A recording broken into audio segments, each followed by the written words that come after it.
Paggising ni Julie, ang unang-unang pumasok sa kanyang isip ay manalangin na baka sakaling may himala ang birhen at magbigay ng 250 piso pantubos sa kanyang ama.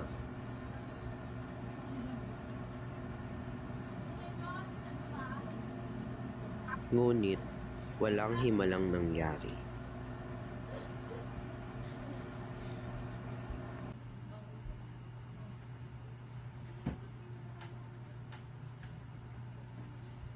Pakisabi, pagdating ni Ama, nakapasok na ako sa kolehiyo.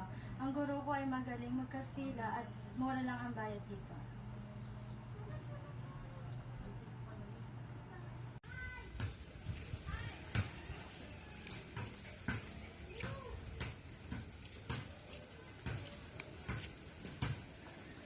Habang nasa gitna ng daan, tumigil si Julie at nanangis. Nang mag-isa na lamang si Tandang Selo sa bahay, ay pinagmasdan niya na lamang ang mga nakabihis ng mga magagandang pangsimba at mga namamasko.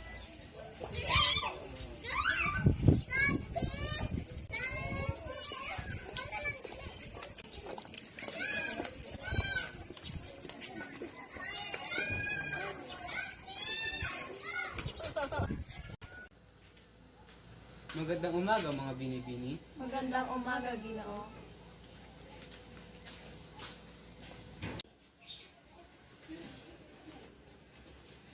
Kumusta na po kayo, Tandang Selo? Ano pong nangyari sa inyo, Tandang Selo? Si Tandang Selo ay hindi na makapagsalita at agad kumalat ang balita sa buong bayan.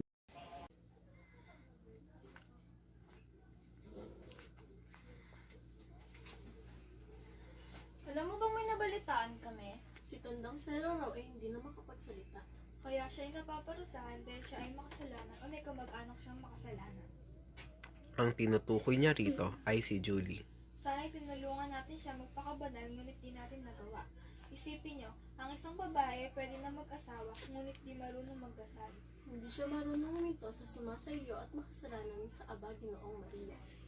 Dapat ay alam ito ng isang Kristiyanong may takot sa Diyos. Tinuruan ni Hermana Penchang si Julie ng tamang pagdarasal at pinilit pinabasa ng librong isinulat ng praile.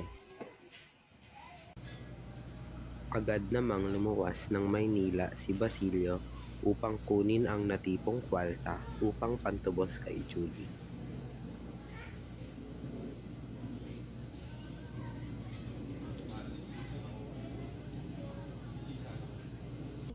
Nagsaya ang mga praile dahil sa pagkapanalo nila sa usapin laban kay Cabezang Tales.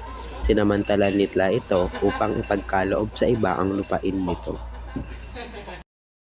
Nakalaya si Cabezang Tales dahil sa natipong kwalta ni Julie. Nang dumating sa sariling tahanan, nakita niya na iba na ang may-ari nito. Napaupo na lamang siya sa tabi ng kanyang ama at halos hindi na makapagsalita buong maghapon.